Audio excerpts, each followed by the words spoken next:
Seja bem-vindo ao podcast Conexões de Esperança. Este áudio é reprodução de leituras e reflexões diárias matinais de textos de Ellen White, feitas pelo pastor Carlos Alvarenga por videoconferência, através do aplicativo Zoom e transmitidas ao vivo pelo canal Conexões de Esperança no YouTube. Nosso desejo é que sua experiência com Deus seja enriquecida com o que você vai ouvir a seguir. Neste dia, as nossas considerações estão baseadas no capítulo 22 do livro Atos dos Apóstolos. Lá está escrito assim: Deixando Filipos, Paulo e Silas viajaram para Tessalônica. A eles foi dado o privilégio de se dirigirem a grandes congregações na sinagoga judaica. Ao pregar aos tessalonicenses, Paulo recorreu às profecias do Antigo Testamento concernentes ao Messias. Cristo e seu ministério tornaram claras aos seus discípulos essas profecias. Pedro, ao pregar a Cristo, tinha apresentado provas do Antigo Testamento. Estevão procedeu de modo idêntico. Também Paulo, em seu ministério, recorreu às passagens que prediziam o nascimento, sofrimentos, morte, ressurreição e ascensão de Cristo. Provou cabalmente que Jesus de Nazaré era o Messias. Profecias claras e específicas haviam sido feitas relativamente ao aparecimento do prometido. Com um poder convincente, baseado nas Escrituras do Antigo Testamento, Paulo demonstrava que convinha que o Cristo padecesse e ressuscitasse dos mortos. Quão inconfundivelmente claras foram as profecias de Isaías referentes aos sofrimentos e morte de Cristo. Até mesmo a maneira de sua morte foi prefigurada.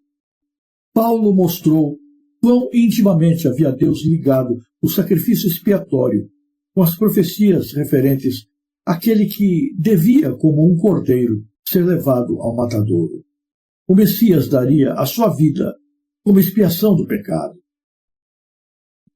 O Salvador profetizado viria, não como um rei temporal, para livrar a nação judaica de opressores terrestres, mas como um homem entre homens, para viver uma vida de pobreza e humildade, e ser, afinal, desprezado, rejeitado e morto. O Salvador predito nas Escrituras do Antigo Testamento se ofereceria como um sacrifício em favor da raça caída, cumprindo assim cada requisito da lei quebrantada. Nele, os tipos sacrificais encontrariam um antítipo, e a sua morte na cruz resgataria significado à inteira dispensação judaica. Paulo falou aos judeus tessalonicenses a respeito de seu zelo anterior pela lei cerimonial e de sua maravilhosa experiência às portas de Damasco. Antes de sua conversão, estivera ele confiando numa piedade hereditária e falsa esperança. Sua fé não estivera ancorada em Cristo. Em lugar disso, estivera confiando em formalidades e cerimônias. Seu zelo pela lei estava dissociado da fé em Cristo, sendo vão.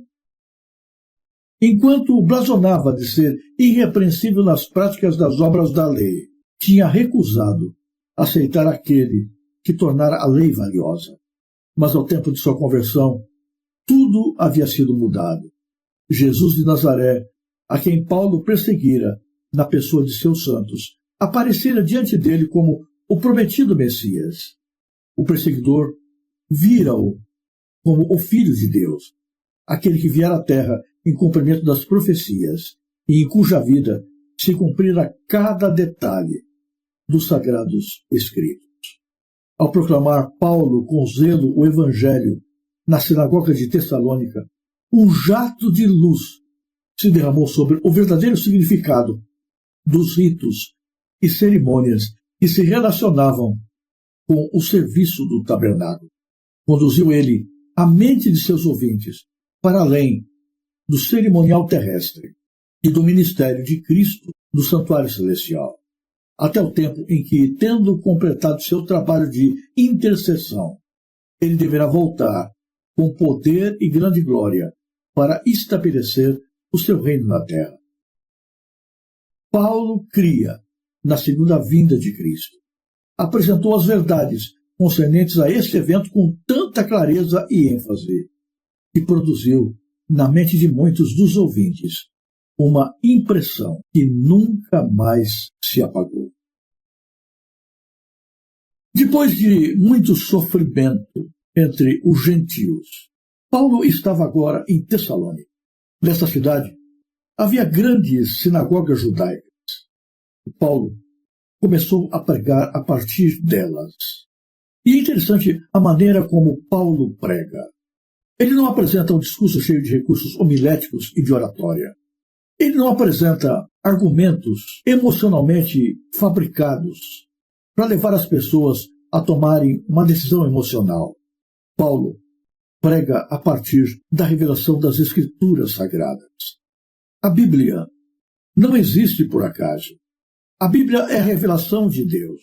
Deus não pode ser conhecido por outra maneira, a não ser pelo seu próprio desígnio de se autorrevelar. E Deus se revelou através dos escritos dos profetas. Então, conhecer as Escrituras é conhecer a vontade de Deus. Nós não temos como proclamar a verdade, não temos como evangelizar, não temos como convencer pessoas, a não ser nos voltando para a palavra de Deus. É uma pena que, em muitas igrejas, os sermões tenham se tornado sermões de conteúdo mais psicológico, de conteúdo mais de autoajuda, do que da revelação de Deus. É pena que, em muitas igrejas, se prega mais as notícias dos jornais e da TV do que as verdades reveladas do Senhor. Se nós queremos entender Deus, devemos nos voltar para a palavra de Deus.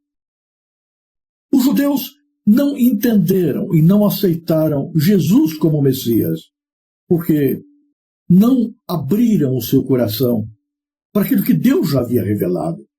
Se eles houvessem amado e estudado a Bíblia, não teriam estado em dúvida, não teriam tido nenhuma confusão, nenhum questionamento, porque os profetas do Antigo Testamento foram muito claros sobre quem seria Jesus, como ele viria, de que maneira se apresentaria, qual seria o teor da sua pregação, da sua mensagem, qual seria o resultado da sua obra, o que as pessoas fariam com ele, de que maneira Cristo morreria e até a sua ressurreição. Tudo estava já prenunciado, descrito por aquilo que estava revelado.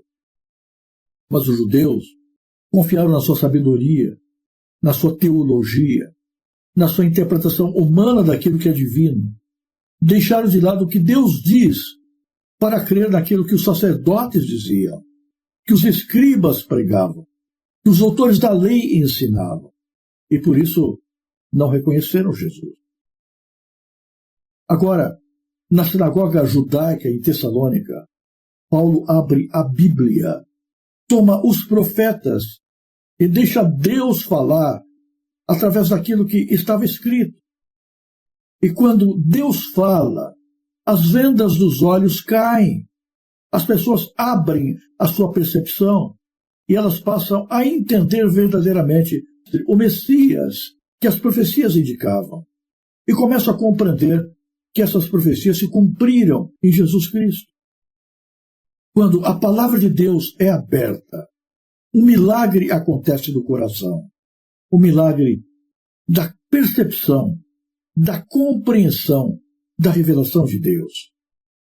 E ao compreendermos quem é Deus e como Deus se revela, o nosso coração muda e se abre para a atuação divina. Ao pregar o Cristo revelado através de todas as Escrituras, Paulo abria o espaço para que o Espírito Santo atuasse de maneira poderosa no coração e na vida dos ouvintes. Muitas vezes, hoje parece que a igreja perdeu o poder, porque a igreja tem deixado de lado as simples verdades reveladas da palavra de Deus para pregar outras coisas no lugar daquilo que Deus já nos apresentou como sendo o essencial para a nossa salvação. Eu tenho dito aqui e reafirmo nesta manhã: o púlpito não é lugar para promoção de departamentos, ainda que os departamentos sejam importantes. Os departamentos, sim, existem para propagar a palavra de Deus, mas o púlpito não deve ser usado para eu promover departamentos que fazem parte de estruturas humanas. O púlpito não deve ser usado para defender projetos sociais, ainda que eles sejam essenciais. É importante nós falarmos de justiça, é importante nós falarmos de violência ou contra a violência, é importante nós abrirmos os olhos para os perigos atuais, mas o púlpito não existe para nós proclamarmos isso. Procure na Bíblia quando você vai encontrar alguém na Bíblia usando o púlpito para pregar contra homossexualismo, que já era um problema na época, contra violência, que era maior naqueles tempos do que hoje, contra as práticas depravadoras da sociedade, contra as injustiças políticas e sociais, que eram maiores no passado do que agora.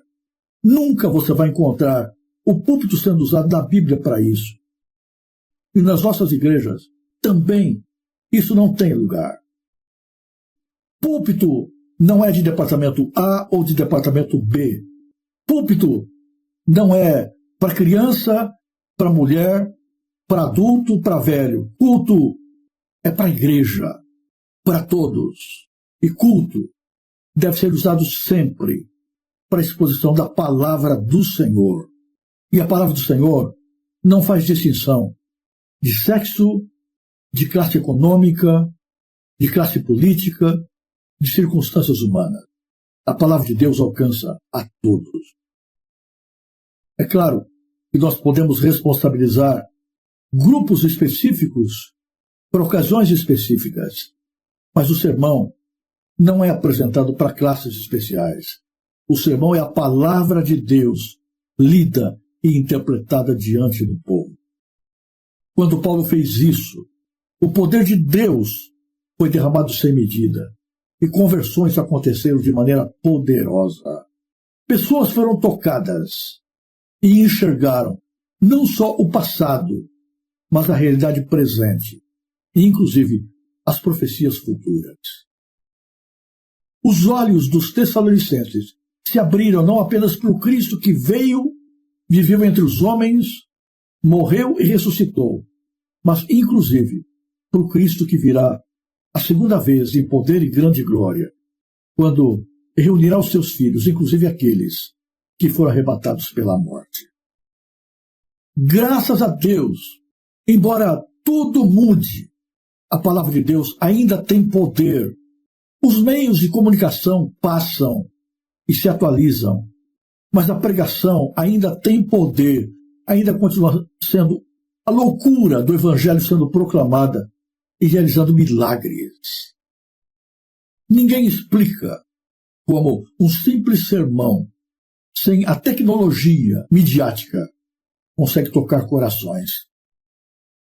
Mas quando a palavra de Deus é aberta, é lida, ela realiza isso, porque o Espírito Santo fala por intermédio da palavra.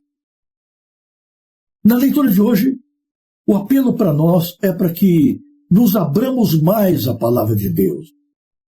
No passado, os judeus se equivocaram porque abandonaram a Bíblia. Hoje nós corremos o mesmo risco. Há muita Bíblia em todos os lares. Eu tenho dezenas de Bíblias na minha casa, mas isso não quer dizer que eu as leia. Nós temos Bíblia de todos os formatos, mas a Bíblia tem sido ignorada.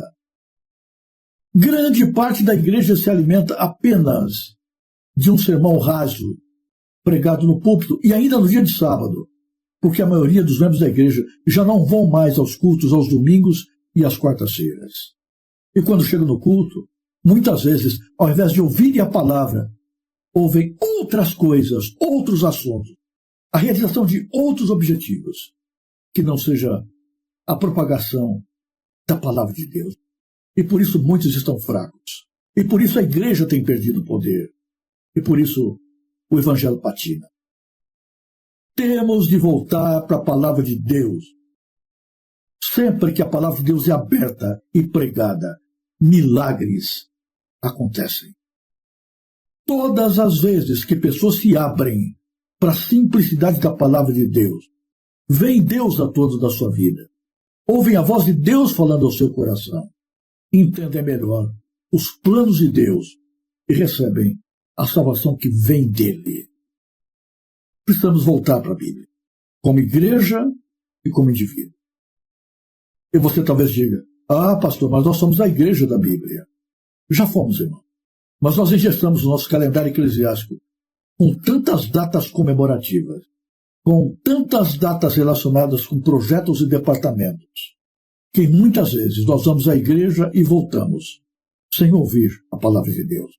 Eu próprio, confesso para vocês que algumas vezes eu volto da igreja frustrado e com o coração vazio, porque eu vi o enunciado de conceitos científicos, mensagens psicológicas, ensinamentos coach, mensagens de autoajuda, promoção de atividades humanas, mas não o simples falar do Espírito de Deus através daquilo que foi revelado.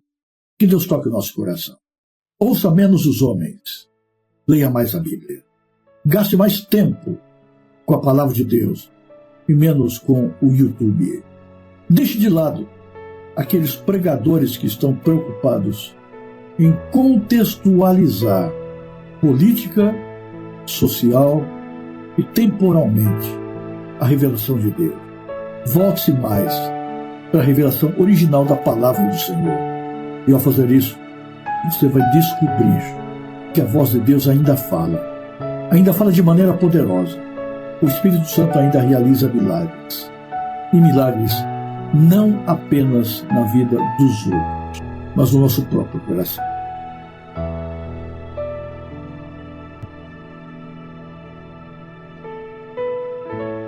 Se você apreciou este áudio, inscreva-se no canal para continuar conosco nesta jornada de crescimento espiritual. E se puder, não se esqueça de compartilhar com outras pessoas.